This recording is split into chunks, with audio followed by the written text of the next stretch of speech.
Well, hello guys, and welcome back to another Steven Universe Theory. In this episode, we'll be taking a look at the idea of a second gym war.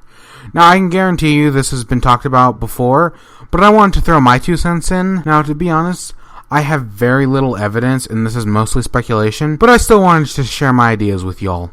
But that's enough blabbering, let's just get right into this. Now, the idea of a second war against Homeworld has been thrown around for a long time now, but more recently, the show is not so subtly foreshadowing it. When civilization collapses and this world ends, I need to be ready to build the new one. Yeah, I guess if Homeworld invades Earth, things could get pretty crazy for humanity. It's not like they've stopped trying. What's that?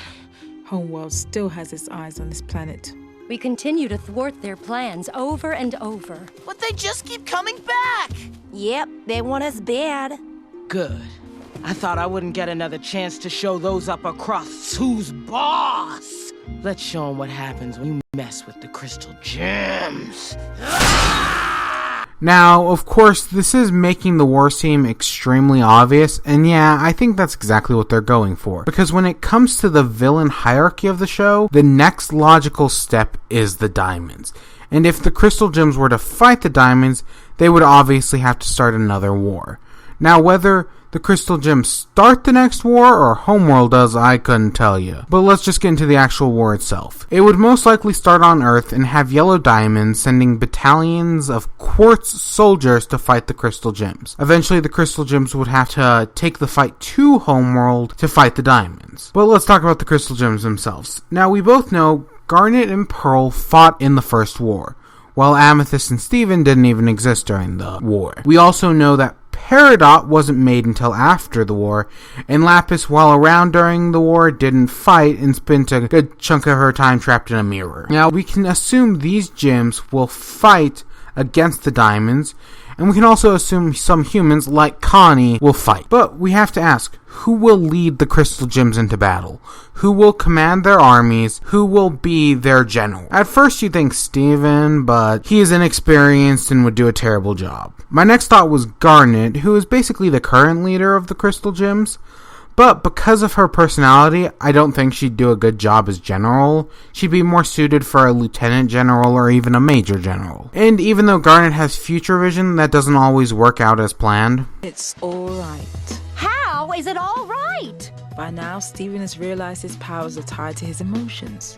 Just like I knew would happen. He's used the memories of happy and sad things to land safely behind us, ready to give us a hug. Close enough. No, for a general, we need somebody who has experience and also has an understanding of wartime strategy. I was there, you know. At the first war for this garbage planet. I fought against your armies. I respected your tactics. But this is sick. Hopefully you all saw that coming. Assuming Jasper's redemption arc happens, I think she'd do a great job as the Crystal Gems general, assuming they are willing to trust her with their armies. Now, I keep mentioning an army, and you may be saying, the Crystal Gems don't have an army. There's like 6 of them. Yeah, I know, but they do have reserves. Assuming Steven finds a way to cure corrupted gems, he would have a perfectly good army ready to use. He even has an all-powerful geo-weapon, if you want to be technical.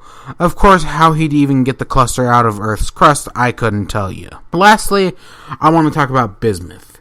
At the end of the episode, Bismuth is put into a bubble, but notice how she's not cracked. This means she could make a return, and I believe she will. She will become a blacksmith for the crystal gems once again. Now you may say, well, Bismuth doesn't like Rose/Steven. Why would she ever help him? Especially after trying to kill him. The answer is simple. The enemy of my enemy is my friend. Bismuth may have a problem with Rose, but the only gem he hates more are the diamonds. What would probably happen is they'd release Bismuth from the bubble and tell her they're going after the diamonds, like she always wanted, in that they needed her help. Now that doesn't mean Bismuth wouldn't try anything shady, but it'd at least get her on the crystal gem side.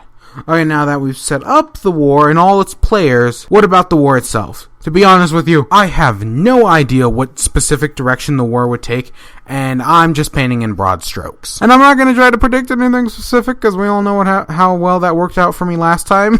The only thing I'm willing to put money on is that one of the crystal gems is gonna die or get shattered or whatever.